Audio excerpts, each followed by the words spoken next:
Few preachers in the history of the church have cast as long a shadow as Charles Haddon Spurgeon. Born into a century of sweeping change, he stood against the tide with a voice that filled the largest buildings in London and a message that has outlasted every critic who opposed him. He would become known the world over as the Prince of Preachers, but he did not begin there. He was born on June 19, 1834, in Kelvedon, Essex, England, the son of John and Eliza Spurgeon. His father and grandfather were both nonconformist ministers, and from his earliest years, the things of God were not distant or abstract.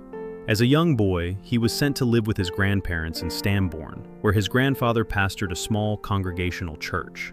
It was there, surrounded by Puritan books and faithful preaching, that the foundations of his mind were laid. Yet for all the religion that surrounded him, peace eluded him. For months, he had been moving from church to church across Colchester, desperate to find someone who could tell him how to be relieved of the burden of his sin.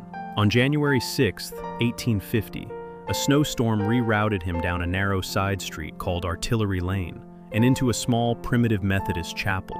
There were no more than 15 people present. Even the minister had not made it through the weather. In his place, a thin man climbed into the pulpit and announced his text, Isaiah 45:22. "Look unto me, and be ye saved." He had little else to say, so he simply kept repeating it. Then he looked directly at the young Spurgeon and called out, "Young man, you look very miserable. Look to Jesus Christ. Look, look, look. You have nothing to do but look and live." Spurgeon later wrote, "And I did look. I saw at once the way of salvation. I know not what else he said.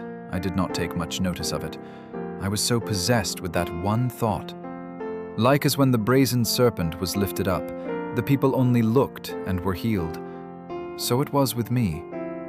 I had been waiting to do 50 things, but when I heard that word, 'Look,' what a charming word it seemed to me." From that day forward, he could speak of nothing else. He began preaching in cottage meetings and open fields almost immediately.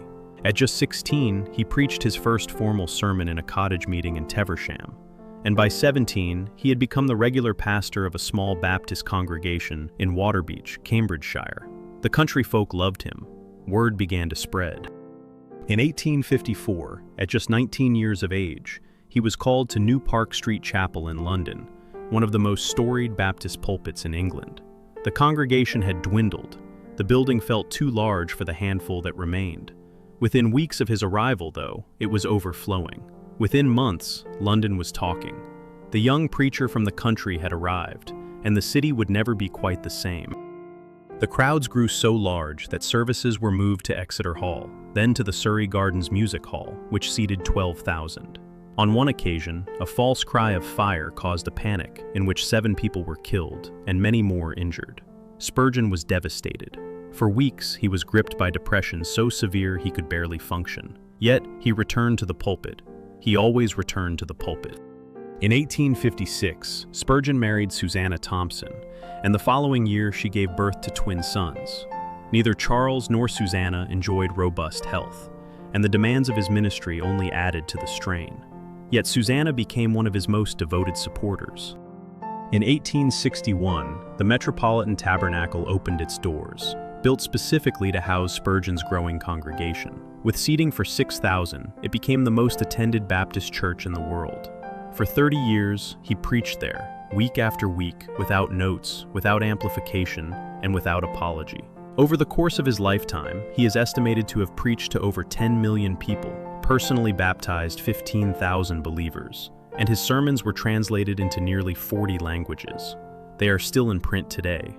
Yet the pulpit was only the beginning. He founded a pastor's college, training hundreds of ministers who went on to plant churches across Britain and beyond. He established orphanages, homes for widows, and oversaw the distribution of Christian literature on a massive scale. And he expected the same urgency from those he trained. He told his students, "We must school and train ourselves to deal personally with the unconverted. We must not excuse ourselves, but force ourselves to the irksome task of evangelism until it becomes easy." All of it flowed from the same conviction, that the gospel of Jesus Christ was the only hope for a lost world, and that it must be proclaimed clearly, urgently, and without compromise. That conviction brought him into conflict. When he believed the Baptist Union, a fellowship of Baptist churches across England and Wales, was drifting from the truth of Scripture, he said so publicly. In 1887, he published a series of articles warning of what he called the downgrade, a slow departure from biblical faith within the denomination.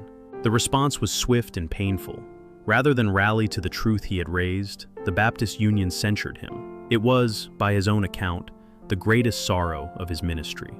Fellowship with known and vital error is participation in sin, he wrote.